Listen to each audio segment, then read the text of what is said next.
I have few philosophical ideas that been kind of tossing around in the back of my mind. They're all kind of related, and I was trying to come up with a name for this video, but I couldn't. I'm thinking of calling it exotic forms of money or debt. What else? Insidious influences, because debt and money or exotic forms of it are also forms of obligation or a form of toxic relations that exist between people. And then or I call this video how to end rotten relationships and debts and obligations or slavery. And a lot of these ideas are philosophical ideas, but they relate to Sharia law and my interpretation of it, or my rumination about it. Well, many years ago, when I started studying Quran or Sharia or Sufism, I had a lot of doubts in my mind. If there is something really, is this religion really from God, or Christianity, is it from God? Isn't this just some kind of structure that a psychic and you know enshrined or made? Anyhow, but as time went on and my studies deepened, and also had many other psychic experiences, I have come to the conclusion that religion of Islam is from God, Christianity is from God. But if you look at everything that is encoded in Sharia, it brings people back to life and health, and brings society to its health, or how to live freely. It ends slavery. It ends lack of participation economically and politically in society. It gives women rights, gives women right to own land, even though these ideas are very old now, and the Western world and many other countries have also moved away, and they have their own what they call it, civic code or civil law that kind of replaces these ideas. But these ideas are still valuable for a philosopher to look back and see how they're still worth thinking about. And then I was also thinking of calling this video Supremacy of Consciousness, because when something rotten is terminated or ended, or is no longer, society will tolerate it, is like one or a group of individuals will come to this conclusion that we are going to end this, no matter what cost or what we have to do to get rid of it. And you see this in the current event in the United States, and I don't think the government is listening, and I think they'll be very sorry. So, for example, after Bush, many voters, they wanted real change. They didn't want US to go to any more wars, and they keep sending politicians that are anti-war to Washington. And Obama came into power saying the same stuff, but when he got into the White House, he did exactly what the establishment wanted him to do. And then this is the exact route that Trump took. He was saying, "Oh, I don't care about foreign wars, and give me a break. I'm not going to go into a nuclear war with Russia over Syria." But then now we see that it's the U.S. government again supplying weapons to Ukraine, and inciting conflict. Well, that's gonna end in a really bad way. But the Sufi master said that if you don't like something in your personal life, it makes you sick. It makes you, say for example, you have an addiction to something, and you don't like this. You don't think of yourself as like this kind of person. Then he said, end it. You have the consciousness. You are the supreme decision maker. And that's what the supremacy of consciousness means. Means that at some point, either someone in a family, like say you have a husband and wife, and the relationship is very bad, which was the case with my second wife. The relationship really stank, and there was a lot of losses financially and otherwise. So I decided that hey, she cannot come back ever, and this is over. So I made that decision, but she didn't agree to it. But she had no choice to agree to it or not. I'm not going to live like that anymore. And then this concept can go with addictions too. I've made a reading for people who have decided that hey, I'm never going back to prison, or I'm never doing drugs again. Okay, so somebody made that choice, and they stuck by it, and so their lives completely changed. Okay, the same goes with the other stuff. There is a verse in Quran that goes like this: God does not change the destiny of a nation until they change what's in their hearts, which means it's the same concept, that once you make the decision that hey, I don't want to do this again, I don't want to do this relationship no more, it has to end no matter what. Okay, there might be huge cost to pay to get out of it, but I am going to do it. That's what supremacy of consciousness means, because the universe is nothing but pure consciousness, and we are like a atom or a portion of that greater consciousness. So when you make the decision and you know you're going to stick with it no matter what consequences, that is going to stick, that's going to stay. There is no way out of it, because you are the ultimate decision maker. There is another sentence by the Sufi master.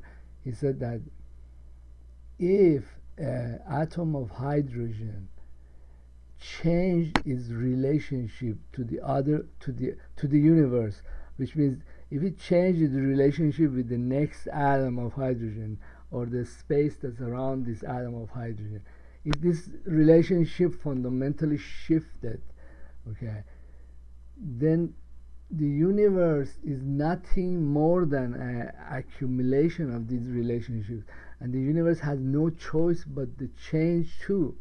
Okay, then at another point, the new Sufi master, he said that look at the world and you see that everything that goes around you, okay, has a relationship with you, has something that's within you that is coming from there too. Okay, so this is a very important concept.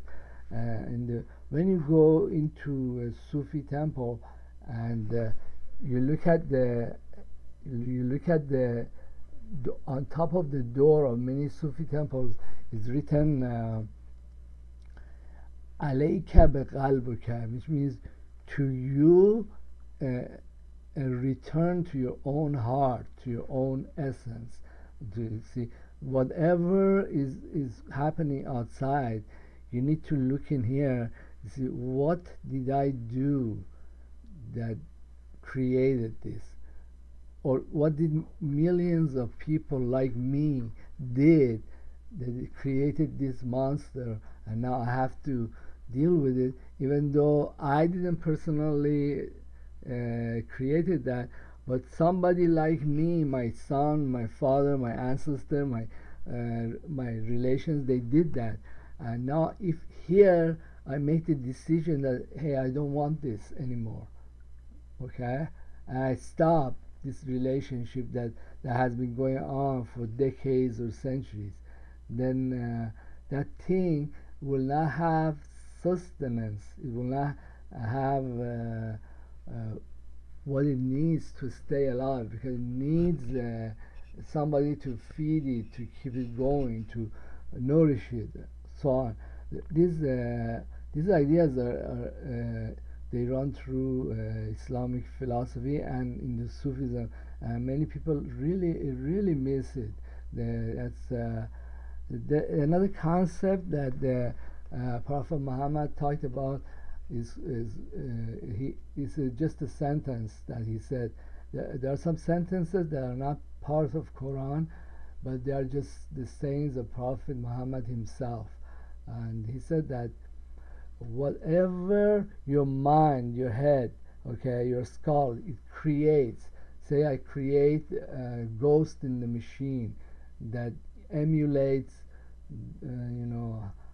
emulates the Hassan himself, my own self. It's like my mirror image in this machinery, okay? But this mirror, this ghost in the machine, this thing that I constructed, and I think that this thing might be the Jesus himself, okay? This is a creation of mine, all right? So it is not really real, it's not reality. So reality is always more complex than this creation of mine, okay?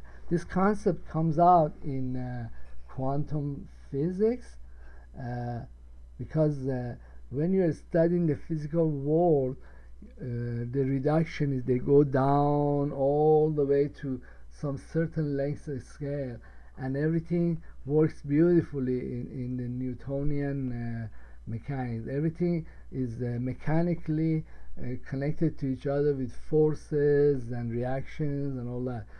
But things get really screwed up when you get to a certain length of scale, like in the scale of electrons and protons, because these particles they don't behave mechanically. Okay, there are other stuff that's going on in them that's governed by Heisenberg uncertainty principle, which means there is some uncertainty that creeps in the location and the speed of every particle.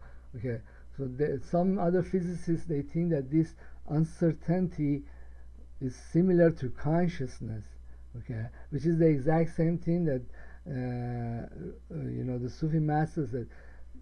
Ultimate arbiter of what will happen in an experiment or in the world or in the outside world is consciousness. You are the ultimate arbiter. You are the ultimate person that says this is what I want or not. Okay, so if when the Sufi master said you are like a barber and you wanna trim your own beard, okay, and so the scissor and the comb is in your hand, okay. You can trim this beard any way you want. You just have to look in the mirror and trim it, right? Well, trim it the most beautiful way that you want, because it's your beard and it's your decision, okay.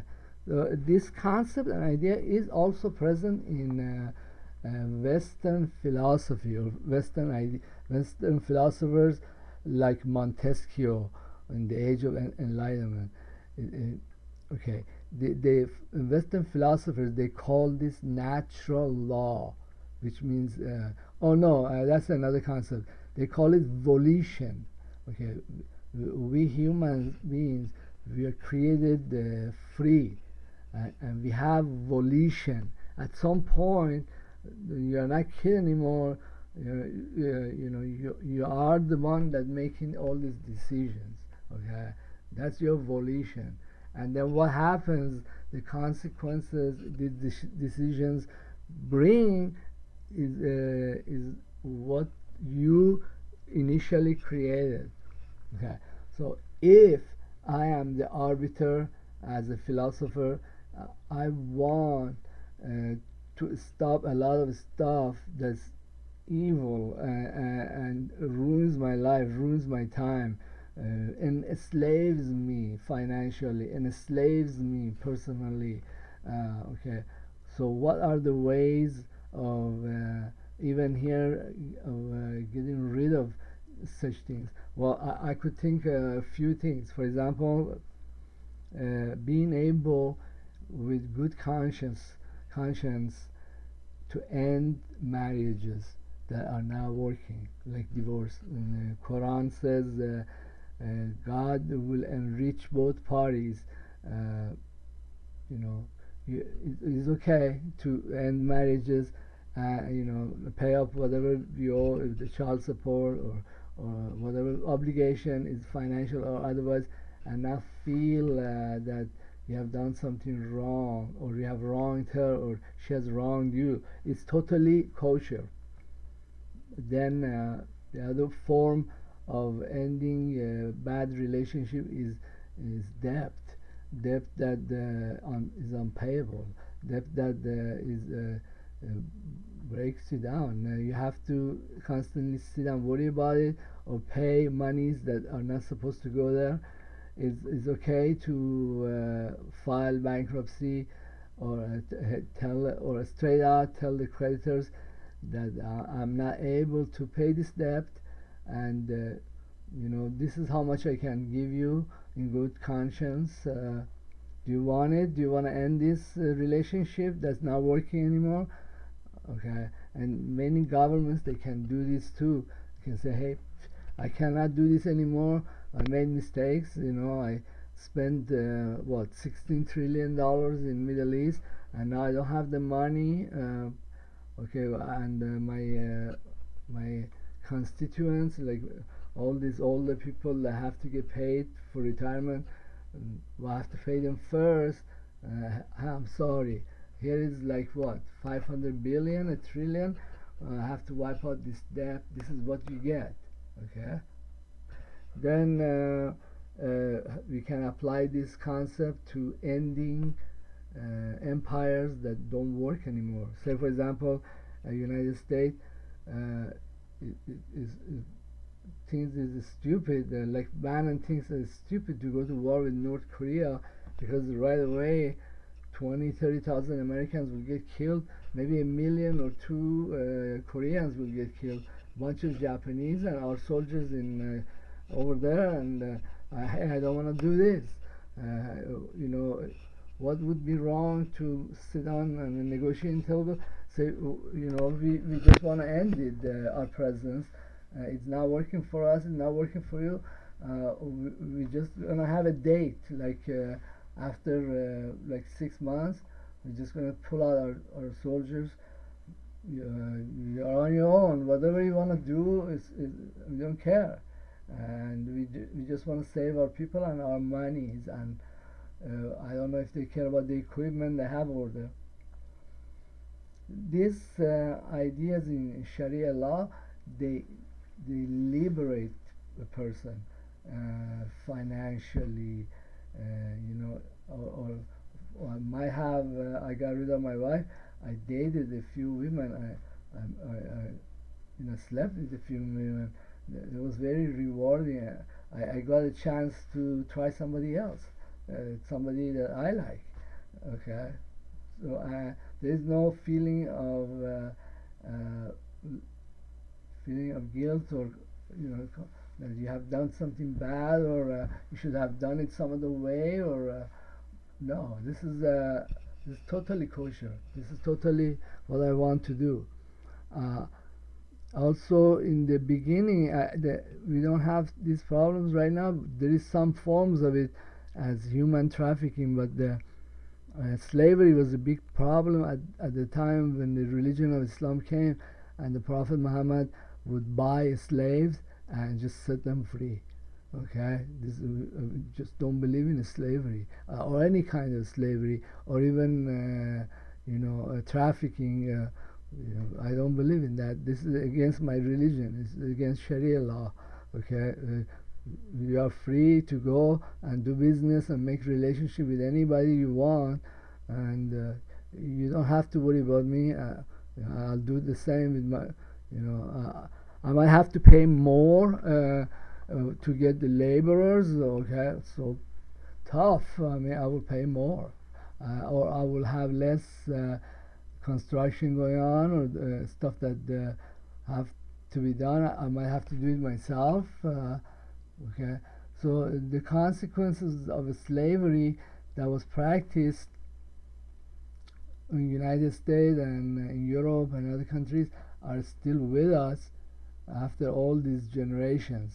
So I don't want to do it, and I make a conscious decision. This is not what I want to do. Okay. Other forms of liberation by ending rotten relationship is addiction. You might have been addicted before, or sexual addiction, or there were abuse in the past. Well, do you want to continue for the rest of your life with this, or do you want to make a decision? Hey, I'm done with this.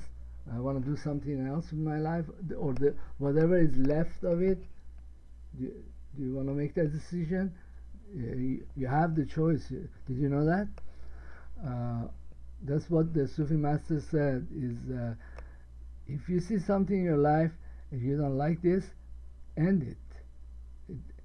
The things and habits and monies and debts and foreign relationships, they don't have consciousness. They don't exist on their own. Okay, I am the one that's feeding them. I'm the one that's keeping them alive. Okay, now I'm decided that, hey, I don't want this no more. It has to go. All right, so this concept is very valuable. As a philosopher, I endlessly come back to these ideas of عليك بقلبك, return to your own heart, to your own essence, to what values are important to you, and then dump everything else. And every problem that seems insolvable to other people, I bring it and look at it in this fashion, and see if I want that in my personal life, and if I don't, then I'm not going to support it. Well, Jesus said that do unto others as you would like to be done unto you. So this is the same exact idea. A lot of the stuff that Christianity says, I find them in the Sharia. It's the same stuff. Anyhow, I find these philosophical ideas very rewarding and to think about, and also I use them as like keys to unlock or resolve stuff that seem impossible to resolve or do. Thank you very much for being in my YouTube channel. Please subscribe. Hey, please leave a comment. See what you think of these ideas. Thank you very much.